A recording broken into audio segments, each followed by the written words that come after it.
একটা মানুষ যদি অপরাধ করে থাকে তাকে আপনি লিগেল আইনে বিচার করতে পারেন। সেখান থেকে রাতের অন্ধকারে জাগে তাকে উঠিয়ে নিয়ে চোখ বেঁধে আপনি একটা লাশ কাটার ঘরে ফেলে রাখবেন দিনের পর দিন, খাবার পানির ঠিক ঠিকানা নাই, রিমান্ডের পর রিমান্ড, চোখ বেঁধে, কেউ কাউকে দেখছে না, দিন না রাত কেউ বুঝতে পারে না। এগুলো কি ধরনের মানবতা, কিসের সভ্য যুগ? তাহলে আমরা সভ্যটা হলাম কোথায়? এগুলো তো আপনারা তো ইসলামকে গালি দেন তথাকথিত সুশীলরা, যে ওটা মধ্যযুগীয় বর্বরতা ইত্যাদি ইত্যাদি। নাউযুবিল্লাহ। হ্যাঁ, এই কথাগুলো শুনেন না, মধ্যযুগীয় বর্বরতা।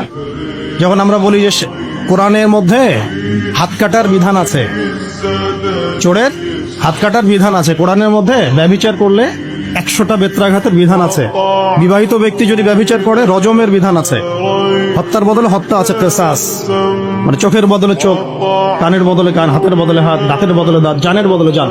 তারপরে ডাকাতি করলে ডান দিকের হাত বাম দিকের পা কেটে ফেলার বিধান আছে। কেউ যদি নবী সাল্লাল্লাহু আলাইহি ওয়াসাল্লামকে গালি দেয়, শাতেমে রাসূল, তাকে মৃত্যুদণ্ড দিতে হবে, বিধান আছে। কেউ যদি ধর্ষণ করে তাকে মৃত্যুদণ্ড দিতে হবে, এই বিধানগুলো আছে। এগুলোর কথা যদি আমরা এখনকার মিডিয়ার টকশোগুলোতে বলি, তাহলে বলবে না এটা মধ্যযুগীয় বর্বরতা? এতদিন শুনেন না এই কথাগুলো আপনার? তাহলে এই গুম খুনের রাজনীতি আর কোন যুগের বর্বরতা?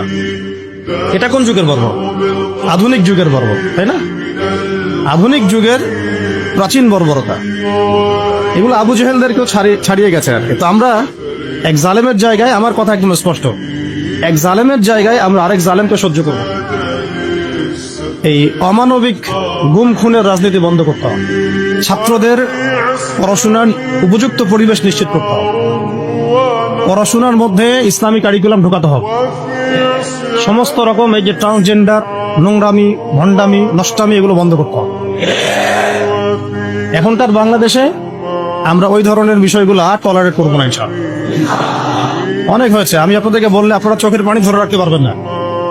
আমাদের অনেক বোন পর্যন্ত এরকম গুমের এবং হেনস্থার শিকার হয়েছেন, দিনের পর দিন, বছরের পর বছর।